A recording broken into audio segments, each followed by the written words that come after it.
आप सभी का स्वागत है हमारे YouTube चैनल पर। वीडियो अच्छे लगे तो लाइक करें और सब्सक्राइबर करें। सनातन पौराणिक इतिहास और हमारे वेदों और पुराणों के अनुसार धरती लोक पर ऐसे 8 व्यक्ति हैं जो चिरंजीवी हैं। यह सब किसी न किसी वचन, वरदान या शाप से बंधे हुए हैं और यह सभी दिव्य शक्तियों से संपन्न है। योग में जिन अष्ट सिद्धियों की बात कही गई है वे सारी शक्तियां इनमें विद्यमान है। सनातन धर्म में सप्त चिरंजीवी को पृथ्वी के 7 महामानव कहा गया है। अश्वत्थामा, बलि, व्यास, हनुमान, विभीषण, कृपाचार्य और भगवान परशुराम ये 7 महामानव चिरंजीवी हैं। महाभारत के अनुसार अश्वत्थामा के माथे पर अमरमणि थी, लेकिन अर्जुन ने वह अमरमणि निकाल ली थी। ब्रह्मास्त्र चलाने के कारण कृष्ण ने उन्हें शाप दिया था कि कल्पांत तक तुम इस धरती पर जीवित रहोगे। इसीलिए अश्वत्थामा 8 चिरंजीवियों में गिने जाते हैं। माना जाता है कि वे आज भी जीवित हैं तथा अपने कर्म के कारण भटक रहे हैं। मध्य प्रदेश के बुरहानपुर और हरियाणा में उनके दिखाई देने की लोक कथा आज भी प्रचलित हैं। अश्वत्थामा द्रोणाचार्य के पुत्र थे। द्रोणाचार्य ने शिव को अपनी तपस्या से प्रसन्न करके उन्हीं के अंश से अश्वत्थामा नामक पुत्र को प्राप्त किया। इनकी माता का नाम कृपा था जो शरद्वान की लड़की थी। जन्म ग्रहण करते ही इनके कंठ से हिनहिनाने की सी ध्वनि हुई जिससे इनका नाम अश्वत्थामा पड़ा। महाभारत युद्ध में ये कौरव पक्ष के एक सेनापति थे। महाभारत के युद्ध में उन्होंने सक्रिय भाग लिया था। उन्होंने भीमपुत्र घटोत्कच को परास्त किया तथा घटोत्कच पुत्र अंजन पर्वा का वध किया। उसके अतिरिक्त द्रुपद कुमार, शत्रुंजय, बलानीक, जयानीक, जयाश्व तथा राजा श्रुताहु को भी मार डाला था। उन्होंने कुंती भोज के 10 पुत्रों का वध किया। महाभारत युद्ध में धोखे से किए गए द्रोणाचार्य के वध के विषय में जानकर अश्वत्थामा का खून खौल उठा। पूर्व काल में द्रोण ने नारायण को प्रसन्न करके नारायणास्त्र की प्राप्ति की थी। फिर अपने बेटे अश्वत्थामा को नारायणास्त्र प्रदान करके उन्होंने किसी पर सहसा उसका आघात करने को मना किया। अश्वत्थामा ने धृष्टद्युम्न को उसी अस्त्र से मारने का निश्चय किया।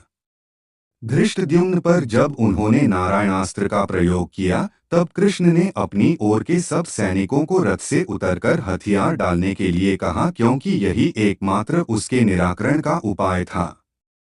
भीम ने कृष्ण की बात नहीं मानी तो सबको छोड़कर नारायणास्त्र उसी के मस्तक पर प्रहार करने लगा। कृष्ण ने उसे बलात् रथ से उतारकर नारायणास्त्र के प्रभाव को शांत किया। अश्वत्थामा ने आग्नेयास्त्र का प्रयोग किया किंतु श्री कृष्ण तथा अर्जुन पर उसका प्रभाव नहीं हुआ। शेष समस्त सेना व्याकुल और घायल हो गई। अश्वत्थामा बड़े असमंजस में पड़ गए। तभी व्यास ने प्रकट होकर उन्हें बताया कि श्री कृष्ण साक्षात विष्णु हैं, जिन्होंने आराधना से शिव को प्रसन्न कर रखा है। उन्हीं के तप से महामुनि नर अर्जुन प्रकट हुए। अत अर्जुन और कृष्ण साक्षात नरनारायण हैं। अश्वत्थामा ने मन ही मन शिव, नर और नारायण को नमस्कार किया और सेना सहित शिविर की ओर प्रस्थान किया। कर्ण के सेनापतित्व में युद्ध करते हुए अश्वत्थामा ने प्रतिज्ञा की थी कि जब तक धृष्टद्युम्न को नहीं मार डालेंगे अपना कवच नहीं उतारेंगे। जब दुर्योधन और के भीम के मध्य में युद्ध हुआ तो दुर्योधन पूरी तरह मूर्छित हो गया था। तब ऐसी दशा अश्वत्थामा से देखा नहीं गया और पांडवों को समाप्त करने उनके शिविर में चला गया। उन्होंने शिविर में सोते हुए समस्त पांचालों को मार डाला।